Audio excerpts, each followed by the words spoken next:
सबसे ज्यादा तस्वीर ये वायरल होती है। ठीक है। कवि इसके जरिए क्या संदेश देना चाह रहा था? हाँ, कवि किसी की दूर से की प्रेजेंटेशन के पास खड़ा होकर बता रहा है कि जो प्रेजेंटेशन है वो बहुत शानदार है। आप इसके बारे में कुछ जानते नहीं है। मैं आपके भी और आपके ऑडियंस बहुत लोग के नहीं भी, जानते होंगे। हाँ, आपके और आपके ऑडियंस के बारे में को बता देता हूँ इस बारे में। भारत में जाति के आधार पर रेजिमेंट बननी शुरू हुई है। तो एक रेजिमेंट बनी है चमार रेजिमेंट। अब क्योंकि किसी का मनोबल गिराना हो तो उसका आप कुछ भी कह दो, हिस्ट्री बहुत वो करती है। तो जैसे आपने कहा कि चंद्रशेखर जी जिन्होंने जो फ्रीडम फाइटर थे और बहुत सब चीज़ों पे आपने डिस्कशन किया, बाबा साहब पे हम लोगों ने डिस्कशन किया। तो वो रेजिमेंट जब बनी तो सेकेंड वर्ल्ड वॉर में उसने परफॉर्मेंस किया और बहुत शानदार परफॉर्मेंस किया। बैटल ऑफ ऑनर का जो है रिवार्ड उनको मिला। फिर वो इंडिया चले आए वापस।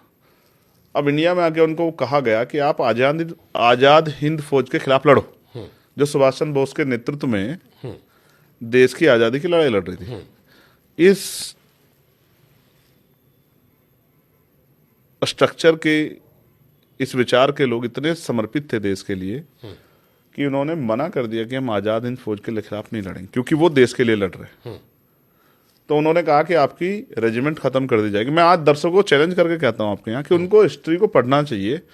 कहीं ऐसा तो नहीं चंद्रशेखर झूठ बोल रहे हैं, इतिहास के पन्नों में सब कुछ लिखा हुआ है।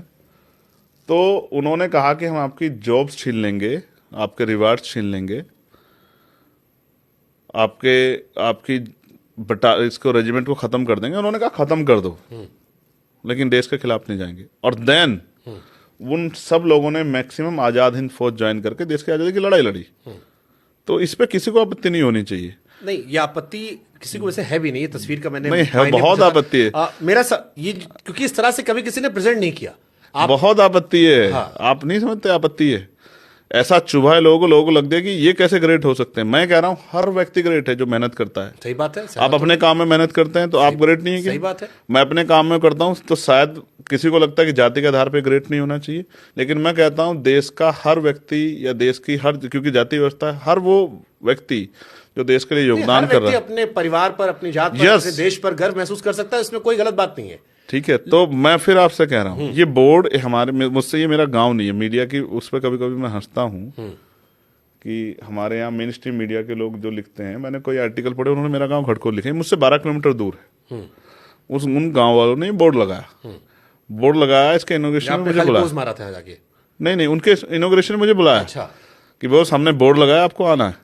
मैंने उनसे पूछा क्यों लगा रहे? बोले जब सब जातियों के लोग लगाते हैं तो हम क्यों लगाए। अच्छा, इसके ऊपर भी मेरा एक वो रिसर्च है, इस पर भी बड़ा विवाद हुआ। तो ये भी मैंने डॉक्टर अम्बेडकर से वो किया। डॉक्टर अम्बेडकर ने महाट सत्याग्रह किया। 10,000 से ज्यादा लोगों का मोर्चा लेके वो तालाब में पानी पीने के लिए गए, जहाँ किसी को आजादी नहीं थी, जहाँ सबको आजादी थी लेकिन अछूतों को नहीं थी। जब वो चले गए तो प्रोटेस्ट खत्म हुआ, तो उन्होंने लोगों को इकट्ठा करके कहा कि जब भी हम इकट्ठा होंगे तो हम कोई ना कोई बुराई छोड़ेंगे।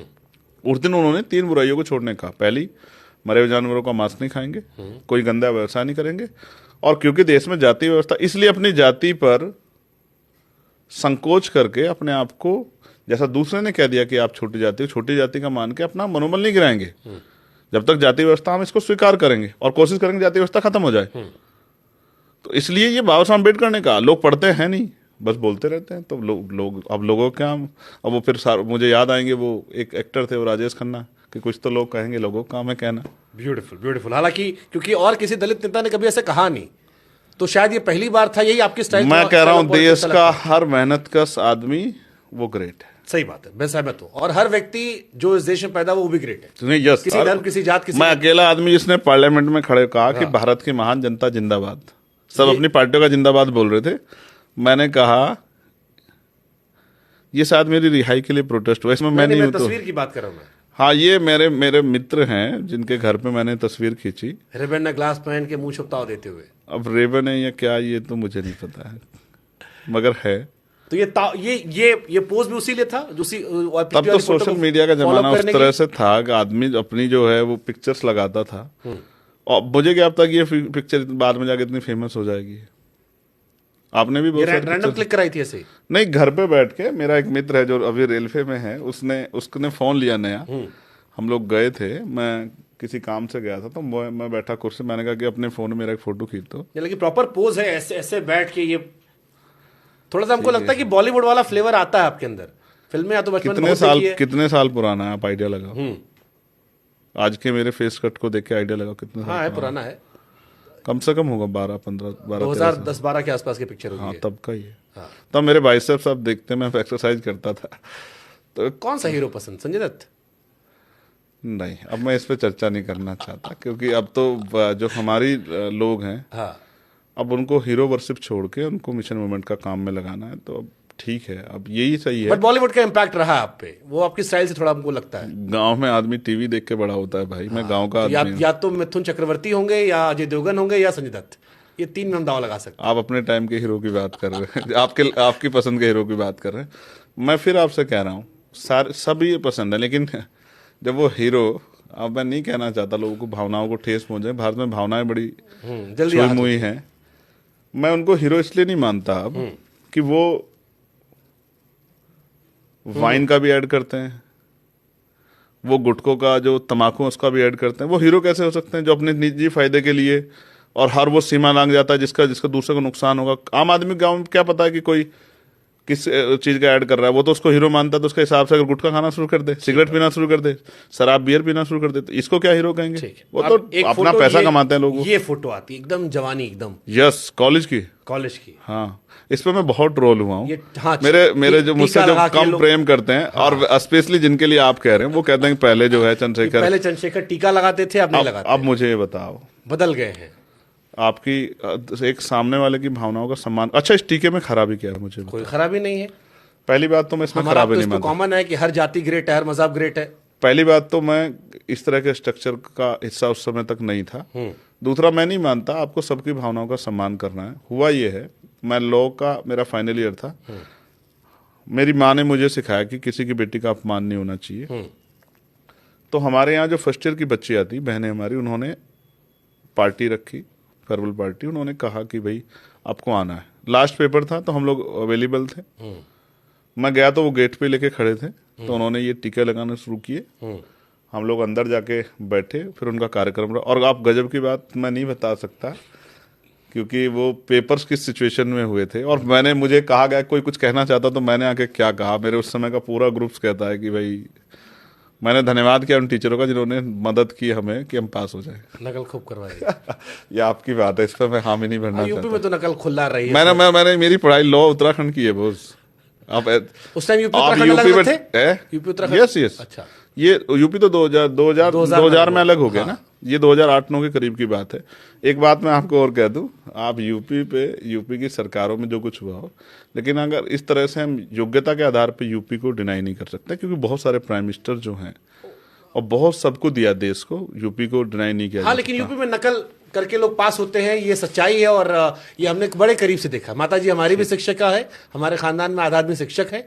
स्कूल कॉलेज हम भी देखे हैं, पढ़े हैं, और हमारे भी 40 दोस्त ऐसे हैं जो बिना पढ़े पास हो गए। और तय होता है किस रेट पे पास होगे, देख के लिखोगे, ब्लैक बोर्ड से लिख लोगे। ये अच्छा है, ये हमने भी देखा है। ये अच्छा है, आपके यहाँ इस तरह का स्ट्रक्चर होगा, मेरे यहाँ इस तरह का स्ट्रक्चर नहीं। और हम तो जिस जिले से आते हैं, वहां तो मोदी जी ने खुद कह दिया था कि नकल माफिया कम बंद होना चाहिए।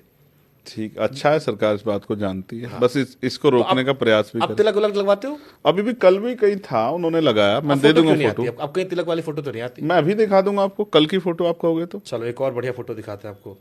एक ये फोटो है। हाँ ठीक है, जैसे तिलक वैसे टोपी। मैंने क्या कहा, मैं यहाँ एनआरसी के प्रोटेस्ट में था, मैं एक मुस्लिम धार्मिक स्थल पे गया, उन लोगों ने ये कैप मेरे सर पे, क्योंकि वो अंदर जाने के लिए, जैसे गुरुद्वारे में जाने के लिए वो बांधते हैं, रुमाल की जरूरत होती है, सर ढकने की जरूरत होती है। उन्होंने मुझसे कहा कि अंदर जाओगे, सर ढकना वाली भी हमने तस्वीरें देखी। हाँ, सर ढकना है। हाँ। तो सर ढकने कुछ था नहीं, उन्होंने एक साथी ने अपने सर से उतार के दे दी, मैं उसका धन्यवाद करता हूँ। लेकिन मैं आपको ये भी स्पष्ट कर दूं, बहुत जिम्मेदारी से इस बात को कह रहा हूँ। उसके बाद एक बहुत बड़े मुस्लिम लीडर से, इंटेलेक्चुअल्स हैं वो, धार्मिक गुरु, उनसे मेरी बात थी। उन्होंने कहा कभी मत पहनना। क्यों? कहा कि मुसलमानों को ये टोपी पहना के बेवकूफ बनाने का काम बहुत लंबे समय से चल रहा है, तुम उस तरह का स्ट्रक्चर का हिस्सा मत बनना। हाँ, मतलब एक मुसलमानों में धारणा है कि जो नेता टोपी पहन लेता है वो टोपी पहनाता है। हाँ, तो उन्होंने मुझसे कहा, और उस दिन के बाद मैंने आज तक कभी इस काम को नहीं दोहराया। मुझे किसने कहा, मैंने उनसे कहा, हाथ जोड़ के कहा। और एक आखिरी तस्वीर और बड़ी वायरल होती है, ये आपकी मोटरसाइकिल में दुर्गा माता की चुनरी लगी हुई है। ये मेरी मोटरसाइकिल नहीं है, बस मैं यही कह रहा था। अब मैं आपके सोफे पे बैठा हूँ। हाँ। और इस अच्छा देखो, मैं फिर कह रहा हूँ, भारत मान्यताओं का देश है ना। हाँ।